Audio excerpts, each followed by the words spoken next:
Herzlich willkommen zurück zum Fest des Überkonsums. Hier geht es heute mal wieder um die Neuanzüge in meiner Sammlung, ob ich die geil finde, ob es PR war, ob ich die mir gekauft habe, ob ich es bereue, ob ich schon wieder losgeworden bin, was dem auch immer sei. Heute geht es nämlich mal wieder um Hot or Not.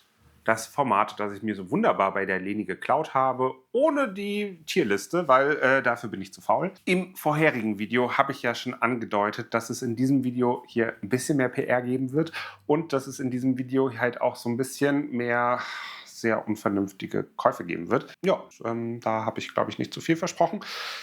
Es sind nämlich 2 Ensas eingezogen.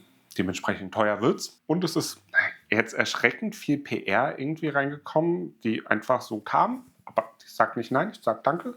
In Wirklichkeit war alles total scheiße, besonders die Ensas. Und ich muss jetzt hier die Retention aufrechterhalten, weil YouTube das Einzige ist, was mir Centbeträge ausspuckt als Creator, damit ich mir noch einen Ensa kaufen kann oder so. Nee, also wir starten einfach direkt rein. Wenn du mich noch nicht kennst, ich bin der Richie. Hier geht es um außergewöhnliche Düfte, die vielleicht nicht so viel besprochen werden und die nicht ganz so hyped sind. Wobei jetzt durch die PR, ich glaube, den einen Duft, über den ich nachher auch noch sprechen werde, den habt ihr jetzt vielleicht so ein bisschen häufiger in Social Media gesehen. Vielleicht auch nicht, weiß ich nicht. Aber wir starten einfach direkt rein.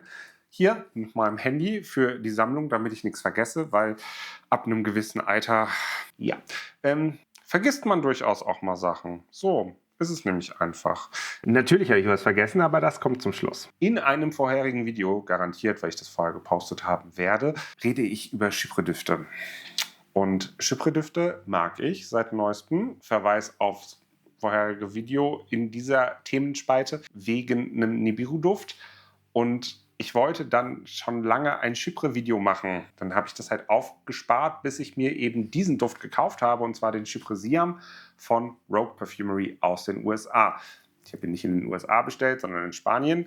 In Deutschland gibt es die halt aber leider gar nicht und es ist eigentlich eine Frechheit, weil die Marke so hardcore underrated ist. Da haben jetzt auch schon mehrere Leute drüber gesprochen, dass Rogue eine wirklich tolle Marke ist. Ich kann dem nur beipflichten und sagen, wenn ihr auf der Suche nach Vintage-inspired, irgendwie out of this world, aus der Zeit gefallenen Parfüms seid, dann seid ihr bei Rogue irgendwie richtig. Für einen absolut schmalen und fairen Taler bekommt ihr da richtig geile Düfte. Unter anderem halt eben diesen Chypre Siam, der schon fast ein bisschen an einen Roger Diaghilev erinnert. Und das halt irgendwie für 85 € die 30 Milliliter.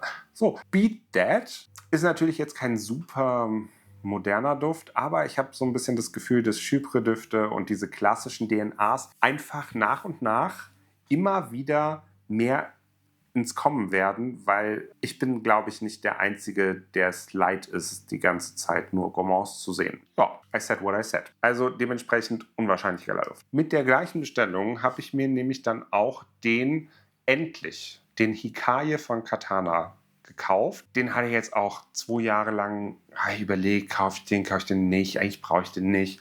Aber eigentlich ist er doch so schön. Jetzt habe ich ihn endlich. So, meine kleine Seele hat Ruhe. Ich habe konsumiert, ich bin glücklich, ich habe meine Pflicht getan sozusagen. Wunderschöner Duft, so einen Tee-Tuberosen-Duft, eher auf der frischen Seite, eher auch so eine, ja, Clean Girls finden den, glaube ich, auch fantastisch. Ich finde, der riecht wie so ein weißer, flauschiger Bademantel im Spa. Und dazu gibt es dann noch halt so einen geilen, schönen aufgebrühten schwarzen Tee und so ein bisschen so, das ist einfach so flauschig und wohlig. Wunderschöner Duft. Ich glaube, es ist auch ein geiler Duft. So, wenn man sowas wie einen Schlafengeh-Duft hat, ist das ziemlich geil. Ich könnte auch damit leben, wenn ich Waschmittel hätte oder wenn meine Klamotten immer so riechen würden. Ja, ist einfach ein wirklich, wirklich schöner Duft. Mehr auf der Clean Girl-Seite als auf einem anderen. Aber ja, mag den Kontrast. Und also dieser Duft ist also wirklich einfach richtig, richtig gut und richtig, richtig schön. Daher Katana, allgemein geile Brand. Und die Niche-Line ist halt einfach so ein bisschen das, was sie aussagt. Ein bisschen massenverträglicher als so ein Oud Damascener oder sowas. Aber dementsprechend testen. Ganz dringend. Dann kam per PR tatsächlich rein der gute Hanjo von Nibiru Parfüms. Auch hier wieder eher eine klassische DNA, und zwar der Nibiru Take auf einen Cœur de Rosy. Der ist im Start schon echt heftig. Also gerade wenn man es nicht gewohnt ist, dass man so rauchige, ledrige, wilde Düfte trägt, ist der schon sehr schroff. Der hat aber einen unwahrscheinlich charmanten, eleganten, floralen Drydown. Dürfte meiner Meinung nach, ist einer der besten Nibirus so. Also sage ich über viele Nibirus, aber der spielt schon sehr weit oben mit. Cœur de Rosy, auch immer so eine Sache, wenn man sowas klassisches, Vintage angehauchtes sucht, ist Cœur de Rosy halt natürlich einfach immer eine geile DNA, auf die man zurückgreifen kann, gerade im Herbst und Winter. Und da funktioniert er halt richtig gut. Das ist ein Duft, den muss man ein bisschen vielleicht auch 2, 3 Chancen geben, auch bis man ihn verstanden hat. Das Opening ist wirklich ein bisschen abschreckend. Ich habe Ursprungsversionen von diesem Duft gerochen, wo der einfach so hardcore geballert hat und nach Räucherhütte Schinkenspeck gerochen hat. Das ist mittlerweile gar nicht mehr so. Ich habe den letztens auch ein paar Bekannten gezeigt und beim Aufsprühen haben die gesagt, was zur Hölle ist das? Und nach 2 Stunden sind wir nochmal alle Duftstreifen durchgegangen und dann hieß es, boah, das ist der Beste. Ja, das war der vorne, den ihr alle so stinkig fandet. Und ja, einfach richtig guter Duft. Ist inspiriert oder eine Hommage an seinen Opa. Hanjo war der Kosename, Spitzname von seinem Opa, wahrscheinlich Hans Josef oder sowas. Also er sagt so schön, harte Schale, weicher Kern, und das passt so wunderbar auch zu diesem Duft, weil im ersten Moment ist es so abschreckend und so, wow, okay, krass. Und dann wird der halt so floral und so schön und so besonders und cozy und ja, wirklich unwahrscheinlich guter Duft, der da gemacht wurde. Das sage ich nicht, weil ich ihn zugeschickt bekommen habe. Wenn es dir bis hierhin gefallen hat, würde mich ein Like total freuen oder diese coole neue Funktion des Hypes, wenn du denn noch was kostenlos über hast.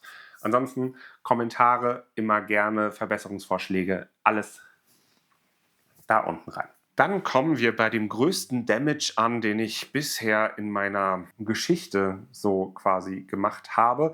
Und das ist der Jamaican Ambergris Purple Sultani von Enza Oud. Das ist dieses wunderschöne Ding in dieser Lederhülle, wovon nur limitierte Stückzahlen erschienen sind. Das Ding hat fast 3.000 US-Dollar gekostet, ohne Rabatte, die ich natürlich noch mitgenommen habe. Und da gibt es noch Geschenke mit dabei, bla bla. Gegirlmaust habe ich mir das ganze Ding auf unter 700 Euro. Also bin ich voll fein raus, finde ich zumindest. Es ist halt wirklich ein sehr besonderer Duft. Sind 200, selbst wenn er nur 2.200 Euro quasi gekostet hat, den dann zu kaufen mit den Rabatten und dem Umrechnungskurs und allem drum und dran, ist es viel zu viel für ein Parfüm. Auf jeden Fall. Macht es keinen Sinn? Auf jeden Fall. Habe ich da schon einen fucking Neuwagen in der Wohnung stehen? Ja, das muss ja halt auch nicht alles Sinn machen. Es ist objektiv betrachtet kompletter Bullshit und kein Duft der Welt ist so viel wert oder kann so viel wert sein, so viel kosten. Es hat mir aber einfach unwahrscheinlich Freude gemacht. Ich freue mich, dass ich den habe. Ich finde den richtig, richtig schön. Der hat halt wirklich dieses Purpelige, also so beerig, fruchtig, rauchig. Das kommt sehr spät erst in dem Duft durch und dann halt einfach diese Jamaican Ambergris DNA.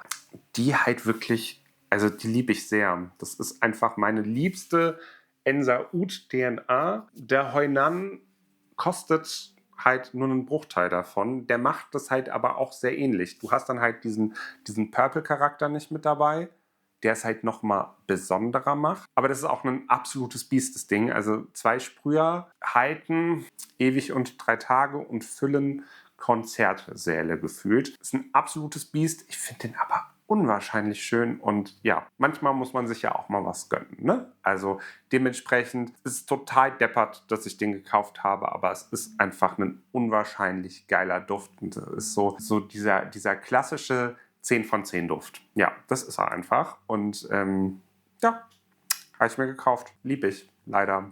Mit dabei waren noch 2 Sachen, und zwar einmal der Homaros Saigon. Den habe ich schon wieder verkauft. Der hat für mich im Start so ein bisschen nach verbrannter Lakritze gerochen. Ich stehe eh nicht so auf die Homaros DNA.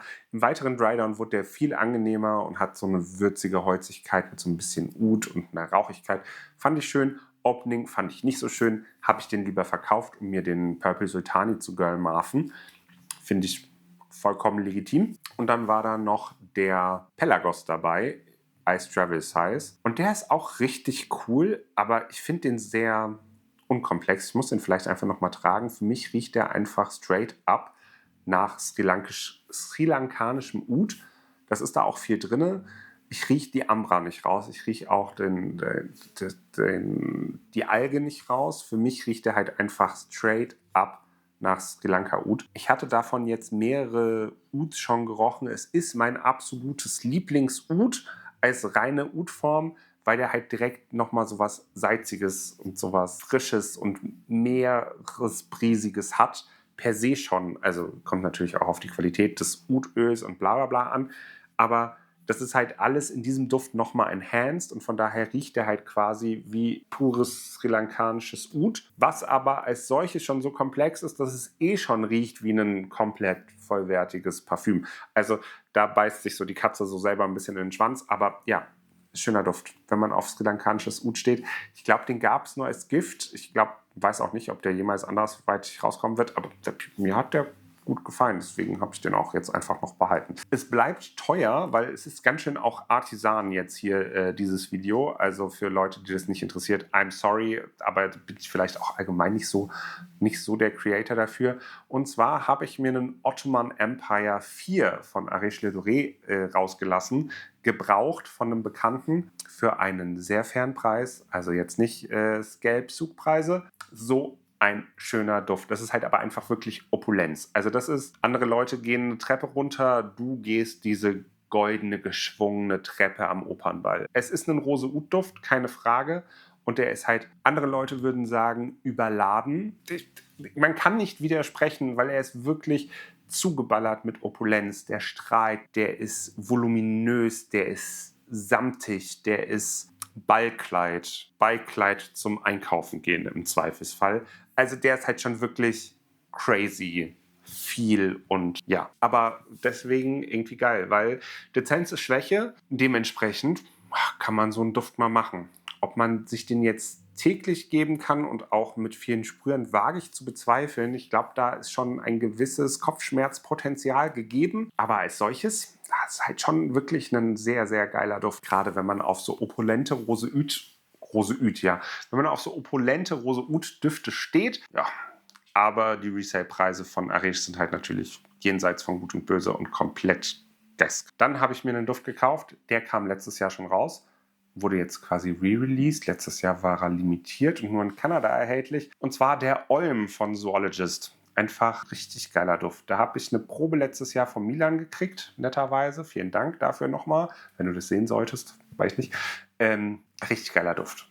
Kalt, ein bisschen muffig fast, frisch, aquatisch, aber nicht so Duschgel-aquatisch, sondern wirklich so geflutete Tropfsteinhöhlen-Aquatik. Sehr besonders mit ein bisschen Jod und Alge. Man denkt, das riecht total schrecklich, aber nee, der riecht total geil. Also das ist wirklich absoluter Oberhammer, der Duft. Einfach, wie man so ein Bild so krass in einen Duft arbeiten kann, dass man, also ja, ist crazy. Aber ich musste den jetzt halt einfach haben, der ist jetzt rausgekommen, endlich auch in Deutschland zum 1.1., glaube ich. Ja, und dann bin ich direkt in die Kurfürstenparfümerie marschiert hier in Mannheim und habe mir den direkt geschnappt im Regal und habe mich angestellt für die Kasse. Ohne Beratung, ohne irgendwas. Ich kannte den ja zum Glück schon. Richtig geiler Duft. Also auch einer der besten Releases von Zoologist seit wieder einer längeren Zeit. Ich glaube, der letzte richtig gute Release war der King Cobra davor. Dementsprechend, ja, aber der hat es mir schon wirklich sehr angetan. Richtig, richtig geiler Duft. Einfach dieses kalte, tropfsteinhöhlige, bisschen muffige. Toll. Das klingt jetzt nicht so, als ob es geil wäre, ne? Aber es muss ja mir gefallen, nicht dir, ne? So, wir gehen weiter und dann kommen wir direkt zu einem weiteren Arèche, den ich mir auch Secondhand und für einen normalen, vernünftigen Preis gegattert habe, und zwar den Russian Musk 2. Auch so einer dieser Holy Grail Arèches wahrscheinlich für viele Leute. Du hast halt hier wirklich einen waldigen Chypre-Duft, der diese frische Aldehydigkeit mit dabei hat, mit ganz viel so Pine Needles und Tanne und so was Waldiges dabei hat. Und du hast halt wirklich das Gefühl, du bist so du stehst so einem Hirsch im Wald gegenüber und du kannst merken, wie er dir so ins Gesicht pustet. So nah ist er an dir dran.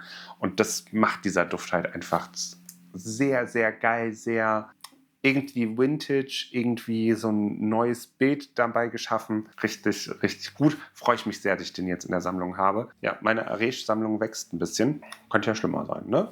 Gibt jetzt per se schlechtere Marken. Und ich bin froh, dass ich bei diesem ganzen Gescalpe jetzt irgendwie davon weggekommen bin. Ich finde es nämlich richtig fürchterlich, dass diese Crypto-Bros jetzt irgendwie die Parfüm-Bubble und die Artisan-Bubble für sich entdeckt haben und jetzt da irgendwie limitierte Releases einfach aufkaufen, um sie wie Sneaker teurer weiter zu verkaufen. Das nervt mich ein bisschen. Aber ich glaube, da bin ich nicht der Einzige, der davon genervt ist. Kann man jetzt halt einfach nichts machen, außer hoffen, dass vielleicht dieser ultimative, krasse Hype davon mal verschwindet und dass die Leute mal richtig krass auf die Fresse fallen und dass da vielleicht auch mal das Finanzamt drauf guckt, wenn man die ganze Zeit Unmengen am Gescalpe von Parfüm verdient. Schwierig, so ein bisschen.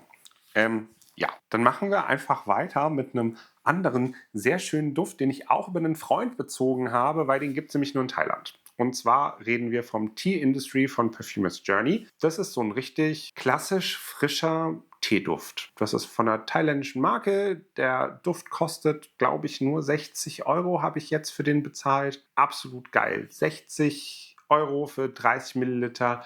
Absoluter Geheimtipp. Wenn man auf Teedüfte steht, ist der super. Der hat so ein bisschen was Duschgeliges. Da ist eine Synthetik drin, keine Frage. Aber das Ding kostet 60 Euro. Ich hoffe, Perfumer's Journey schaffen es bald mal auf den europäischen Markt. Ein Vögelchen hat mir nämlich gezwitschert, dass die auf der diesjährigen Aix-en-Provence dabei sein werden. Ob jetzt wirklich auf der Aix-en-Provence selber oder in diesem NH-Hotel nebenan, das weiß ich nicht. Aber ja, da habe ich Bock. Da will ich auch noch mal mehr von denen riechen, weil der ist halt wirklich sehr geil. Wunderschöner Teeduft. Passiert nicht viel, ist relativ linear, aber manchmal langt es ja auch einfach, wenn es einfach nur ein guter, linearer, frischer Teeduft ist. So, das ist ein geiles Ding für den Sommer, für den Frühling. Geht wahrscheinlich immer. Also wirklich, wirklich schöner Duft. Und ja, für den Preis machst du halt nichts falsch. Blöd, dass du dir den halt aus Thailand mitbringen lassen musst. Aber ja, ein Tod muss man halt manchmal sterben. Da vielen Dank fürs Mitbringen. Wenn ihr hier total absurde Musik hört, liegt es nicht an mir, das sind nicht meine Choices. Der Nachbar von oben drüber übertreibt maßlos.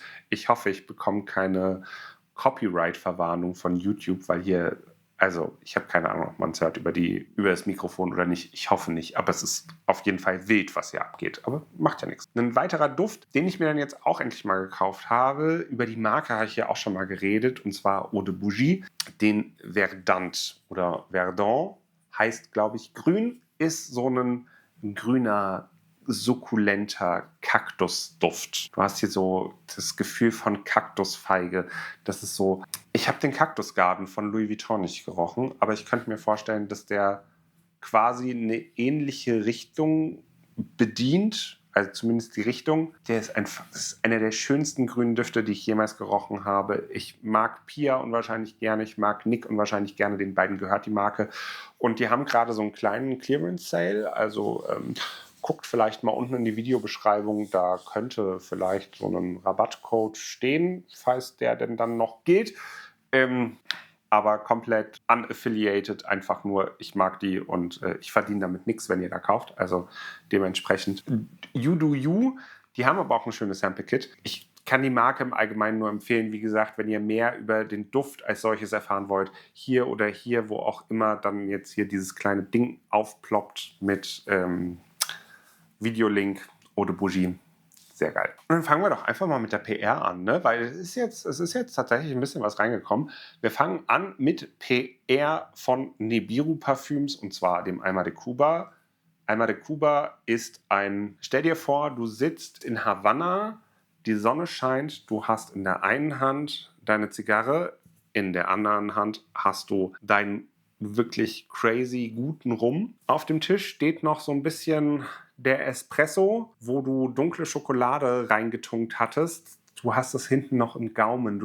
Du hast noch so diese Erinnerung an Schokolade und Kaffee und hast halt diesen Rum zusammen mit dem Tabak. Und das ist wirklich ein Duft, der so gar nicht meins ist. eigentlich. Sollte man denken. Ich habe auch gesagt, boah, du, ich brauche den nicht. Ne? Ich hatte einen Sample, ich hatte einen Sample und habe mir so gedacht, ja, nee, komm. Also eigentlich brauche ich den nicht. Ich mache davon ein Foto und dann schicke ich dir den zurück. Und dann habe ich den immer wieder getragen, weil fand ich ihn doch gut. So, das ist absolut nicht meine DNA, nix, wo ich total für crazy gehen würde.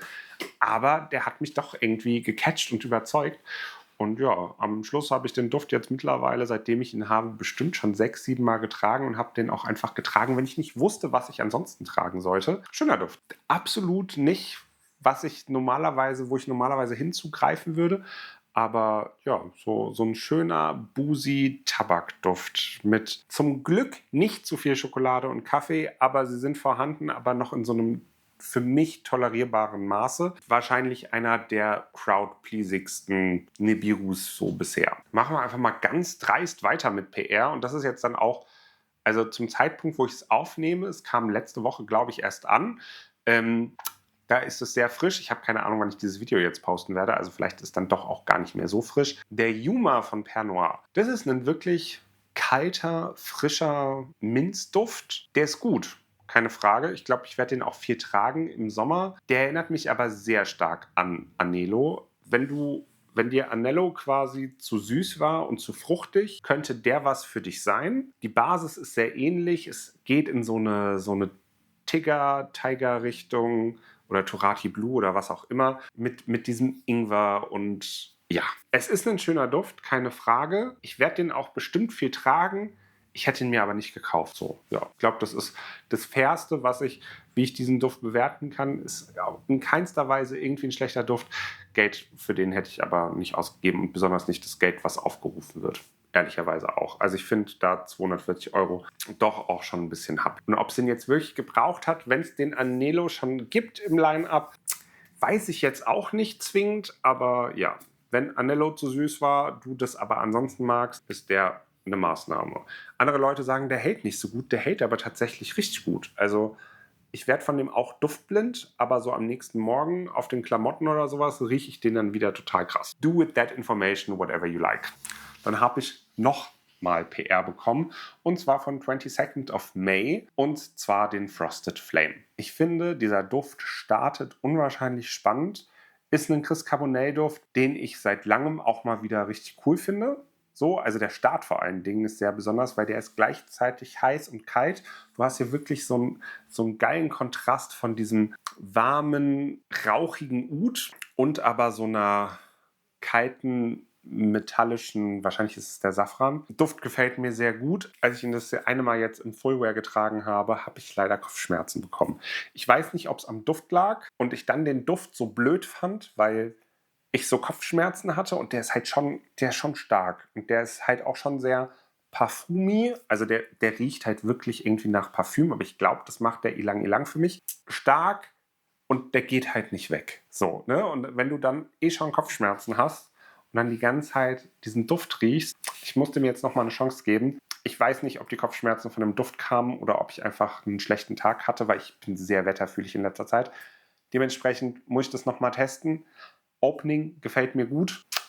Im weiteren Drydown fand ich ihn ein bisschen nervig und ein bisschen einfach auch sehr stark. Aber das probiere ich nochmal. Ist jetzt halt aber auch wirklich nichts für den Sommer oder sowas. Also schon ein pudriger, floraler, Heavy-Hitter Oud-Duft. Aber mal wieder ein cooler Carbonell. Also fühlt sich nicht so dupey an wie viele andere Carbonell-Düfte, wobei keine der 20 Seconds of May Düfte sonderlich dupey sind. Kennst du die Marke? Schreib's mir gerne mal runter in die Kommentare. Wenn es dir bis hierhin gefallen hat, würde mich ein Like total freuen oder diese coole neue Funktion des Hypes, wenn du denn noch was kostenlos über hast.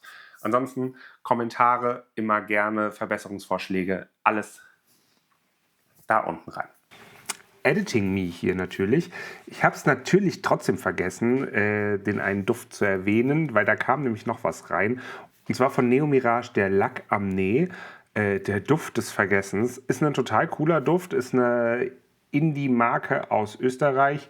Den Inhaber habe ich letztes Jahr in Mailand schon treffen können und habe da schon Testversionen riechen können, aber es war jetzt sind 3 Düfte auf jeden Fall jetzt neu erschienen und ich habe meinen Favoriten bekommen. Der Lac Amné ist ein Duft, der ist sehr... Der hat super viele Facetten. Sowas habe ich auch noch nicht gerochen. Der ist gleichzeitig fruchtig mit so einer Johannisbeere, hat aber auch noch Tabak mit drin. Und als ich ihn das letzte Mal getragen habe, fand ich ihn irgendwie ganz schön kühl, metallisch. Sehr spannend. Auch ein geiler Everyday-Duft tatsächlich. Mal wirklich was anderes. Dieses Tabak-Johannisbeer-Thema ist auch wirklich schön umgesetzt. Ja, also der gefällt mir richtig gut. Wird jetzt auch in immer mehr deutschen Parfümerien vielleicht tatsächlich auch zu finden sein.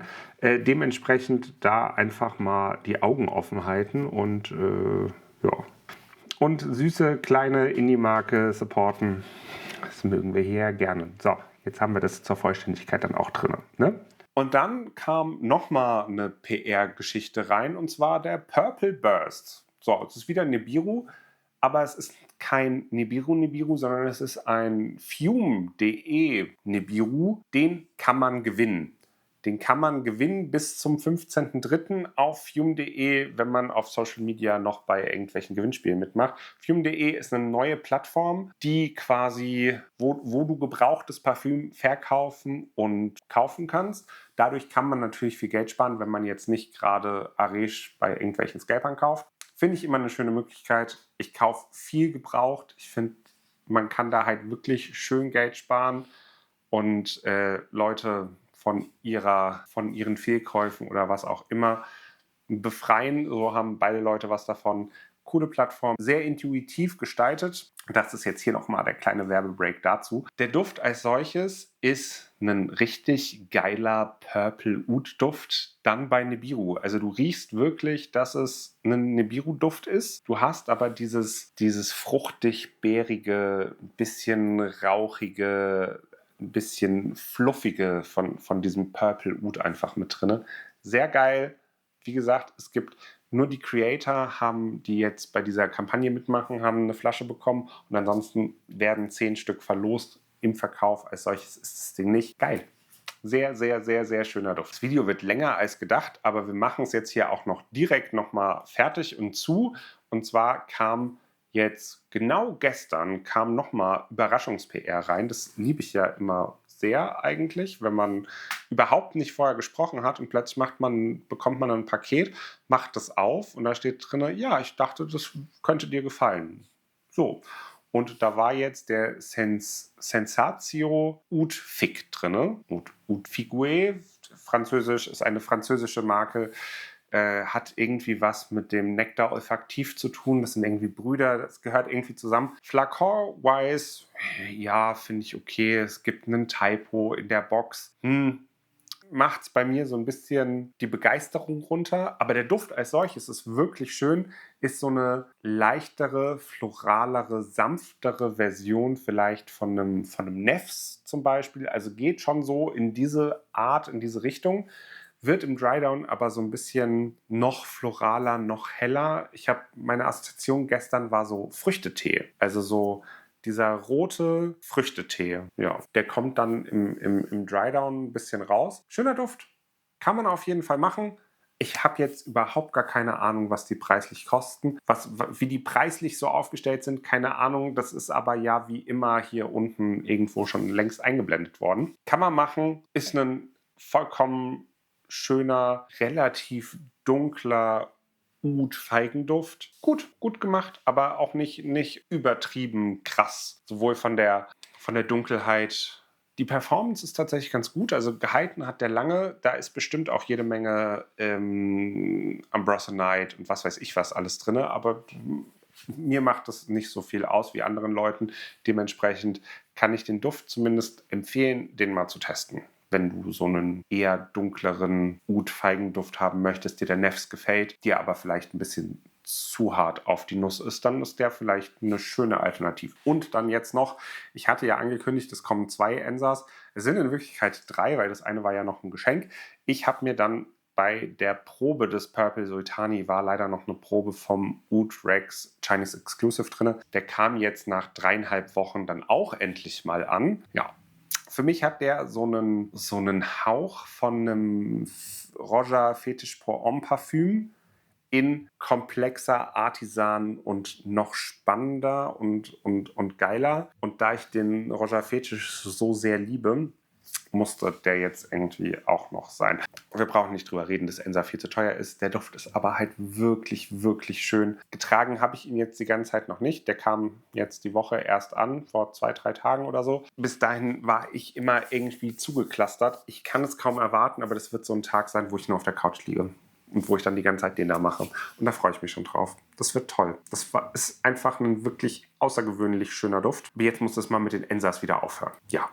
Und vielleicht dauert jetzt das nächste Video auch wieder ein bisschen länger. Ich versuche es diesmal wirklich dran zu bleiben und relativ zeitnah wieder so ein Video zu machen und auch das hier mit YouTube nicht mehr wieder so ganz krass einreißen zu lassen. Die Chancen stehen relativ hoch, dass ich es jetzt durchziehen kann, weil eventuell wird sich bei mir arbeitstechnisch ein bisschen was verändern, dass ich wieder ein bisschen mehr Zeit habe, um hier alleine in eine Kamera zu labern und das dann auch noch stundenlang zu bearbeiten, bevor ich es ins Internet hochlade. Ich hoffe, das Video hat dir gefallen. Ich hoffe, der Algorithmus ist ein bisschen gnädig und mehr als 3 Leute haben das Video gesehen und bis hierhin geguckt. Das wäre schon ganz geil. Wenn dir das Video gefallen hat, gerne Daumen nach oben, Kommentar, hypen, was auch immer dir so in den Sinn kommt an Support. Es würde mich sehr freuen. Und ja, wir sehen uns dann einfach in einem der nächsten Videos wieder. Freut mich sehr. Bis dann. Schönen Abend.